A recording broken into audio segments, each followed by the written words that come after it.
সুপ্রিয় শিক্ষার্থী, আসসালামু আলাইকুম। গত ক্লাসে আমরা আলোচনা করছি বাজার ভারসাম্য নিয়ে। সেখানে বাজার ভারসাম্য কিভাবে ভারসাম্য দাম আর পরিমাণ নির্ণয় করা যায়। আজকের ক্লাসে আমরা আলোচনা করব ভারসাম্য দামের উপর করের প্রভাব। এর পরবর্তী ক্লাসে আমরা আলোচনা করব ভারসাম্য দামের উপর ভর্তুকির প্রভাব। যাই হোক, করের প্রভাব নিয়ে আলোচনা করি। কর দেয় কে? জনগণ। কাকে? সরকারকে। কিন্তু আমরা জনগণ যখন কর দিই, দোকানিকে কর দিয়ে আসি, সরকারকে প্রত্যক্ষভাবে কর দিতে পারি না। তার মানে কর দুই প্রকার, একটা প্রত্যক্ষ কর, একটা হলো পরোক্ষ কর। আমরা দোকানিকে কর দিয়ে আসি, আর দোকানি সরকারকে কর দেয়। তাহলে দোকানি প্রত্যক্ষভাবে সরাসরিভাবে সরকারকে কর দেয়।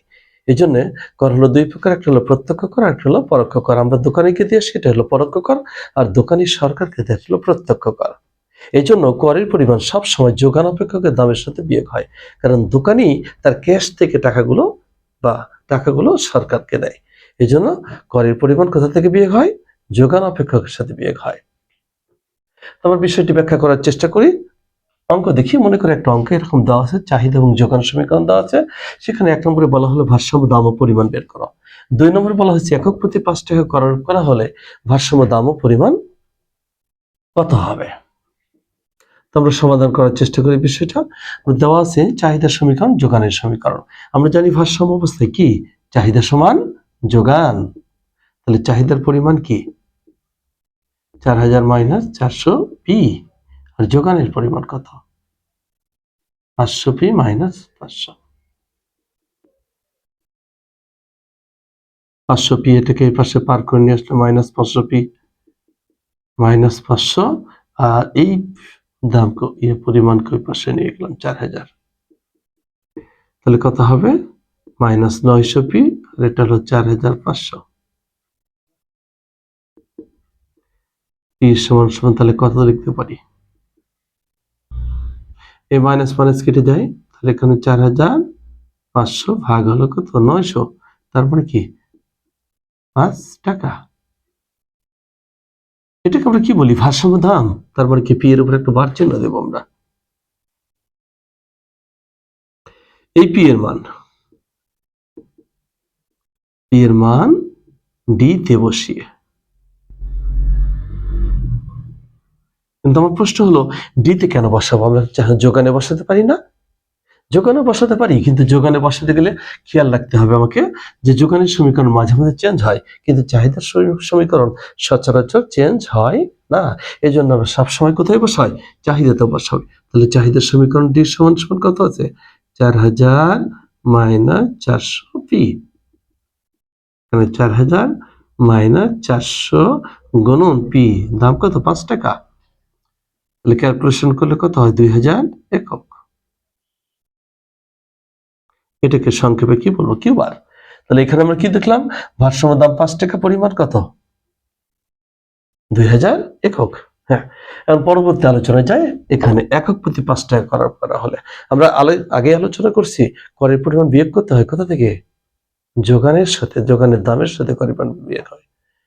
আর আমরা এটাও জানি করের পরিমাণ আরোপ করলে ভারসাম্য দাম বৃদ্ধি পায়, আর দাম যখন বৃদ্ধি পাবে পরিমাণ স্বভাবতই হ্রাস পাবে।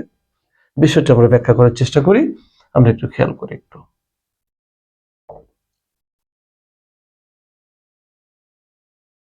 নতুন যোগান সমীকরণ।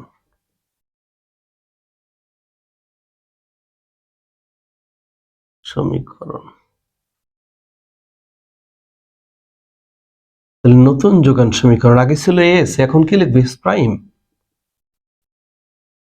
500 এই যে পি। আমরা বলেছিলাম যোগান অপেক্ষক দামের সাথে করের পরিমাণ বিয়োগ হয়। তাহলে দাম কত? 500 পি। এই পি এর সাথে কত কর? একক প্রতি কয় টাকা কর? 5 টাকা।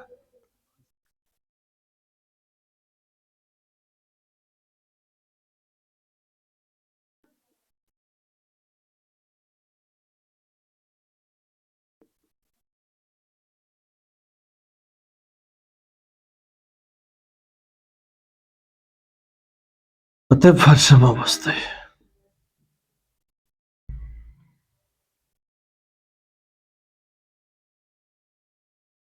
আবার লিখবো আমরা ডি সমান সমান কত? S prime.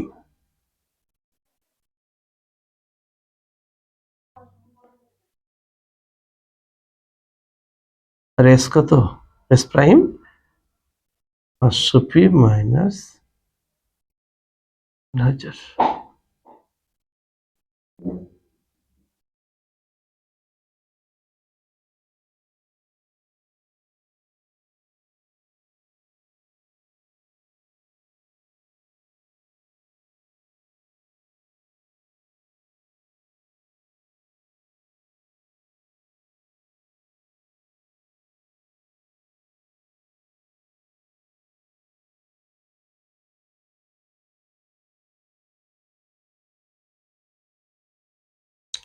সাত হাজার ভাগ কত? 900,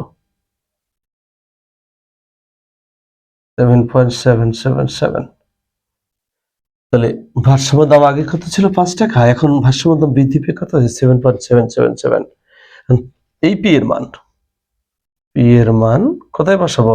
আমরা সবসময় চাহিদাতে বসাবো, ডি তে বসিয়ে।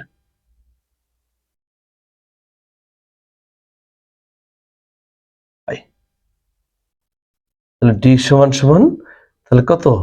4000 মাইনাস 400 গুণন পি, পি এর মান কত? 7.777। তার মানে কি ক্যালকুলেশন করলে 889.2 একক। তাহলে এখানে আমরা কি দেখলাম? কর আরোপ করলে ভারসাম্য দাম বৃদ্ধি পায় এবং পরিমাণ হ্রাস পায়। আগে দাম কত ছিল? 5 টাকা ছিল, এখন হলো 7 টাকা 77 পয়সা। আর পরিমাণ কত ছিল? 2000 একক, এখন হলো কত? 889.2। তার মানে কি কর আরোপ করার ফলে দ্রব্যের দাম বৃদ্ধি পেয়েছে, পরিমাণ